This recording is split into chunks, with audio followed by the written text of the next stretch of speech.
I guess it's confession time. Forgive me, Father, for I like romantic comedy movies.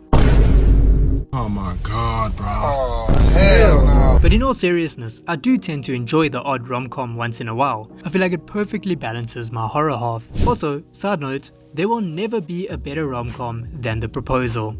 Anyway, in today's video, we are exploring what happens when we combine two of my favorite genres to create an epic blockbuster. Welcome to Rotten Damians. Today we are discussing Something in the Water, Jaws meets Bridesmaids.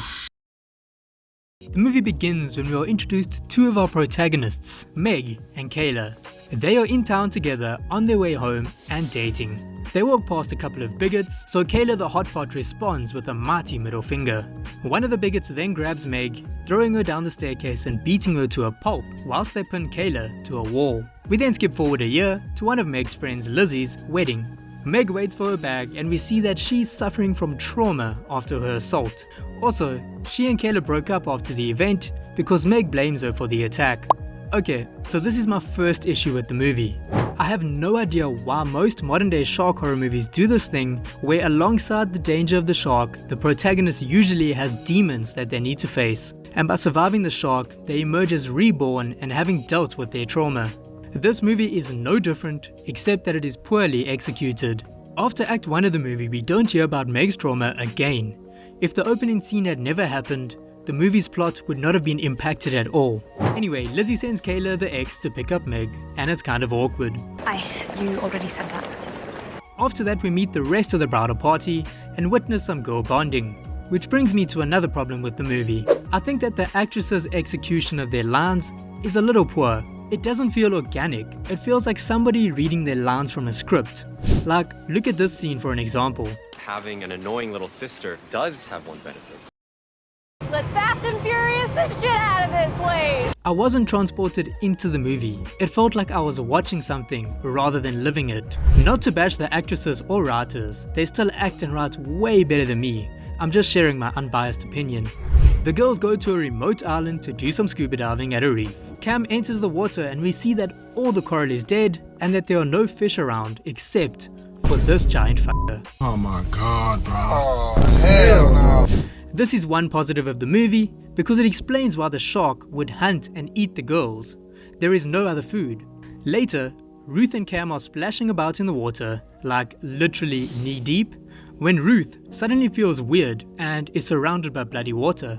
The girls carry her to shore and we see that a shark has bitten her calf. It's almost like the shark knew that Ruth was training for a marathon and wanted to help her out with a massage. Thanks, shark. This brings me to my next issue with the movie. How the hell did the shark swim to such shallow water and only bite a tiny section of her calf? We see the shark later on and that boy is big. There is no way it would fit in such shallow water, yet alone have the self-control to nibble her calf. But I suppose they needed an excuse to have the girl stranded. I just think they could have done better. To their benefit, the calf wound looks really good. They tie Lizzie's scarf on the wound to try to stop the bleeding and load her onto the boat, where for some reason Cam, the girl who can drive the boat and knows the route back to the main island, decides to comfort Ruth while Lizzie drives. Predictably, Lizzie hits a bunch of rocks, creating a hole in the boat and causing it to sink. Here's a nice little summary of the events from Lizzie. Oh, my friend! I've got a hole in my leg, and we're stuck in the middle of the ocean, and I can't swim! After that, Ruth passes away, and the girls unfortunately need to let her go. They remove her life vest, give it to Lizzie, and send her on her way. It's all very sad and touching until the shark pulls her underwater, reminding them that it's still lurking about.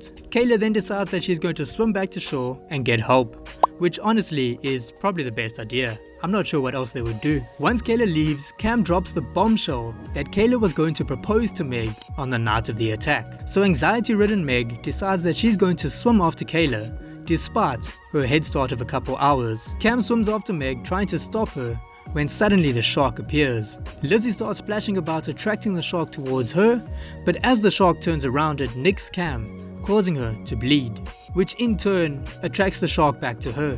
Fun fact, sharks aren't attracted to human blood.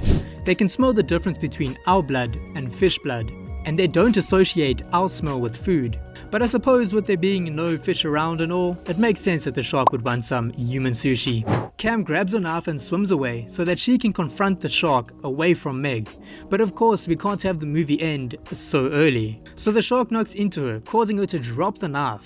Bro, this is one smart shark. I mean, it must have been swimming in those deep blue sea waters. The shark pulls Cam underwater and she tries to fight, but unfortunately, the shark gets the upper hand. Well, I guess in this case, the bottom hand. This next part of the movie really grinds my gears. Nightfall comes and it begins storming, causing the water to become very choppy. Lizzie accidentally lets go of the flotation device and it floats away. Later, Meg begins becoming very tired, causing her to fall asleep in the water. Lizzie offers her the life vest, but obviously Meg says no, because Lizzie can't even swim. Meg falls asleep and Lizzie puts personalized bangles of all her friends into her pocket, and then she takes off the vest and puts it on Meg. Meg wakes up and Lizzie is nowhere to be seen, meaning she was either eaten or drowned.